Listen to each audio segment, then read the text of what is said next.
আসসালামু আলাইকুম everyone, welcome to my channel Nasrin's food diary.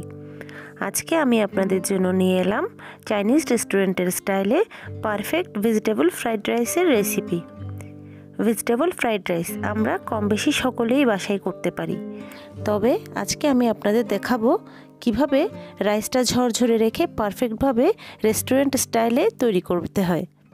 তাহলে চলুন আর কথা না বাড়িয়ে দেখে নেওয়া যাক কীভাবে তৈরি করলাম এই এগ ভেজিটেবল ফ্রাইড রাইস। শুরুতেই বলে রাখছি, আজকের রেসিপিটি যদি ভালো লেগে থাকে তাহলে আমার চ্যানেলটি সাবস্ক্রাইব করে পাশে থাকবেন এবং লাইক কমেন্টস করবেন। প্রথমেই আমি এখানে নিয়ে নিচ্ছি 1 কাপ পরিমাণ চিনি গুঁড়া চাল। আপনারা চাইলে বাসমতি কিংবা পোলাও চাল দিয়েও এই রেসিপি তৈরি করতে পারেন।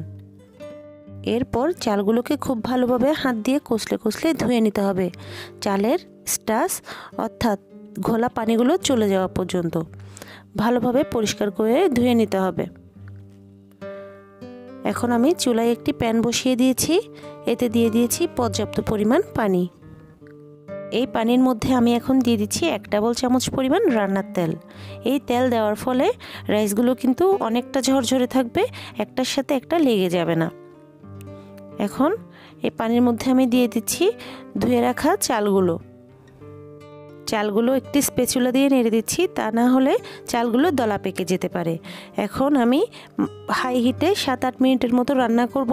চালগুলো যখন এরকম কনসিস্টেন্সি আসবে, অর্থাৎ উপরে একটু সেদ্ধ হবে, ভেতরে একটি শাঁসের মতো দেখা যাবে, অর্থাৎ 80% সিদ্ধ হবে, তখন আমি এগুলোকে একটি চালনির মধ্যে নামিয়ে রাখবো।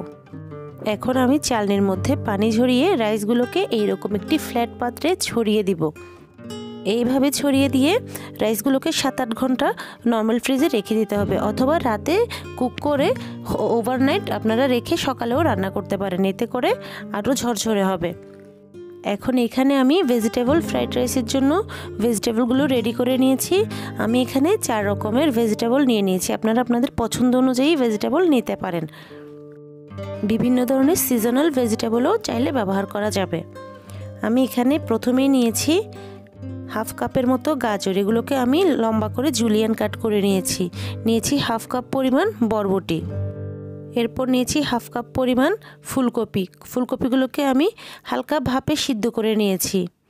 এরপর নিয়েছি 1/2 কাপ ক্যাপসিকাম, আমি এখানে সবুজ ক্যাপসিকাম নিয়েছি, আপনারা চাইলে লাল বা হলুদ ক্যাপসিকামও ব্যবহার করতে পারেন। নিয়েছি 1/2 কাপ পরিমাণ বাঁধাকপি, আমি একটু বড় করে কেটে নিয়েছি। 1 টেবিল চামচ পরিমাণ রসুন কুচি। এরপর 7-8টা কাঁচামরিচকে আমি এভাবে ফালি করে নিয়েছি। সবশেষে নিয়ে নিয়েছি পেঁয়াজ কলি বা পেঁয়াজ পাতা, যেটাকে বলা হয় ভেজিটেবল ফ্রাইড রাইসের কি ইনগ্রেডিয়েন্টস, যা কিনা চাইনিজ রেস্টুরেন্টগুলোতে অবশ্যই ব্যবহার করে। আমি এটাকে একটু বাঁকা করে কেটে নিয়েছি। এখানে আমার সবগুলো ভেজিটেবল রেডি। এরপর নিয়ে নিচ্ছি আমি এখানে 2টা ডিমগুলো আমি নর্মাল টেম্পারেচারে নিয়েছি। নিয়ে এগুলোকে আমি একটি কাঁটা চামচ দিয়ে ভালোভাবে ফেটিয়ে নিচ্ছি। যেহেতু আমি এখানে কোনো চিকেন বা প্রন ইউজ করছি না, তাই আমি এখানে 2টা ডিম দিয়ে দিয়েছি, এতে করে কিন্তু স্বাদটাও অনেক বৃদ্ধি পায়। চুলায় আমি একটি প্যান বসিয়ে দিয়েছি, এতে দিয়ে দিচ্ছি 50 গ্রামের মতো বাটার, যা মেল্ট হওয়ার পরে 2 টেবিল চামচ পরিমাণ হবে। ভেজিটেবল ফ্রাইড রাইসে অবশ্যই বাটার দিয়ে করার চেষ্টা করবেন, এতে করে পারফেক্ট ফ্রাইড রাইসের টেস্টটা পাওয়া যায়। আর যদি আপনাদের কাছে বাটার না থাকে, সেক্ষেত্রে আপনারা নর্মাল রান্নার তেল দিলেও চলবে। এর মধ্যে বাটারটা মেল্ট হয়ে গেলে আমি দিয়ে দিচ্ছি রসুনগুলোকে আমি নেড়ে চেড়ে নিয়েছি, তবে এগুলোকে খুব বেশি কালার করা যাবে না। এর মধ্যে আমি দিয়ে দিয়েছি গাজর কুচি। আমি প্রথমে এখানে যে সবজিগুলো একটু সেদ্ধ হতে সময় লাগে ওগুলো আগে দিয়ে দিচ্ছি। এগুলোকে নেড়ে চেড়ে দিয়ে এর মধ্যে দিয়ে দিচ্ছি বরবটিও একটু সিদ্ধ হতে সময় লাগে, তাই আমি গাজর এবং বরবটিগুলো আগে দিয়েছি। এগুলোকে ভালোভাবে নেড়ে চেড়ে নিয়ে একটু সিদ্ধ হওয়া পর্যন্ত অপেক্ষা করব। এর মধ্যে দিয়ে দিচ্ছি এখন আমি ফুলকপিগুলোকে আমি আগেই ভাপিয়ে রেখেছিলাম। এইভাবে যদি সরাসরি কাঁচা ফুলকপি দেই তাহলে সিদ্ধ হতে সময় লাগবে, যেহেতু আমরা এখানে কোনো রকমের পানি ব্যবহার করব না। এরপর ফুলকপিগুলোকেও ভালোভাবে নেড়ে চেড়ে আমি এখানে ক্রাঞ্চি করে নিচ্ছি। এখন অ্যাড করে দিচ্ছি ক্যাপসিকাম এবং সাথে দিয়ে দিচ্ছি বাঁধাকপি কুচি। যেহেতু এগুলো সিদ্ধ হতে খুব বেশি সময় লাগে না, আমি জাস্ট এগুলোকে ভালোভাবে নেড়ে চেড়ে মিশিয়ে নিচ্ছি। ভেজিটেবল ফ্রাইড রাইসের ভেজিটেবলগুলো কিন্তু ক্রাঞ্চিই থাকে, রেস্টুরেন্টগুলোতে খুব বেশি নরম করে না, জাস্ট সটে করে নেয়। এখন দিয়ে দিয়েছি ফালি করে রাখা কাঁচামরিচগুলো। এর মধ্যে এখন দিয়ে দিচ্ছি পর্যাপ্ত পরিমাণ লবণ এবং হাফ চা চামচ পরিমাণ টেস্টিং সল্ট। যদিও টেস্টিং সল্ট ক্ষতিকর, কিন্তু চাইনিজ রেস্টুরেন্টগুলোতে এই টেস্টিং সল্ট ব্যবহার করে পারফেক্ট টেস্ট আসার জন্য। এখন দিয়ে দিয়েছি 1/4 চা চামচ পরিমাণ কালো গোলমরিচ গুঁড়ো। এগুলো সবগুলো দিয়ে আমি খুব ভালোভাবে নেড়েচেড়ে মিশিয়ে নিয়েছি। এখন আমি সবজিগুলোকে এক সাইড করে এর মধ্যে দিয়ে দিব ফেটিয়ে রাখা ডিমগুলো। ফ্রাইড রাইসের এই এগটা অনেকেই আলাদাভাবে স্ক্রাম্বল করে নেয়, তবে আমার মতে এইভাবে ভেজিটেবলের পাশে রেখে এগটা স্ক্রাম্বল করলে এতে করে এগের একটা জুসি ভাব ভেজিটেবলের মধ্যে যায়, ভেজিটেবলগুলোও ক্রাঞ্চি থাকে। এখন আমি ভালোভাবে স্ক্রাম্বল করে এর মধ্যে 1/4 চা চামচ পরিমাণ আবারও কালো গোলমরিচের গুঁড়ো দিয়ে দিয়েছি। সবগুলো ভেজিটেবলের সাথে এগুলো ভালোভাবে নেড়েচেড়ে মিশিয়ে নিচ্ছি। এর মধ্যে এখন আমি দিয়ে দিচ্ছি সিদ্ধ করে রাখা রাইসগুলো, যেগুলো আমি ওভারনাইট ফ্রিজে রেখেছিলাম। আমি সরাসরি ফ্রিজ থেকে বের করে এখন ভেজিটেবলের মধ্যে দিয়ে দিচ্ছি। দেখতেই পাচ্ছেন রাইসগুলো কতটা ঝরঝরে রয়েছে।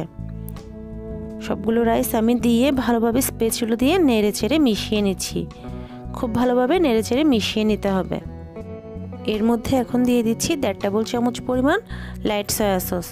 যদি ডার্ক সয়া সস হয় সেক্ষেত্রে 1 টেবিল চামচ দিলেও চলবে। সবশেষে আমি দিয়ে দিচ্ছি পেঁয়াজকলিগুলো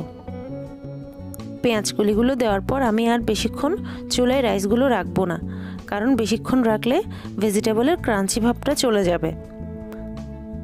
দেখতেই পাচ্ছেন রাইসটা কতটা ঝরঝরে হয়েছে। বাস তৈরি হয়ে গেল চাইনিজ রেস্টুরেন্টের স্টাইলে পারফেক্ট ঝরঝরে ফ্রাইড রাইস। এগুলো আর চুলায় রাখা যাবে না। এখন আমি সরাসরি একটি প্লেটে উঠিয়ে নিয়েছি। দেখতেই পাচ্ছেন কতটা লোভনীয় হয়েছে রাইসগুলো। এটা দেখতে যেমন আকর্ষণীয় হয়েছে, খেতেও কিন্তু অসাধারণ হয়েছে। আজকের ফ্রাইড রাইসটি আমি সার্ভ করব চিকেন ফ্রাই দিয়ে। ফ্রাইড রাইস তো চিকেন ফ্রাই ছাড়া চলেই না। এই চিকেন ফ্রাইড একটি রেসিপি আমার চ্যানেলে দেওয়া আছে, আমি ডেসক্রিপশন বক্সে লিংক দিয়ে দেবো, আপনারা চাইলে দেখে আসতে পারেন। রেসিপিটি কেমন হয়েছে জানাবেন এবং ভিডিওটি অবশ্যই শেয়ার করবেন। সবাই ভালো থাকবেন। আল্লাহ হাফেজ।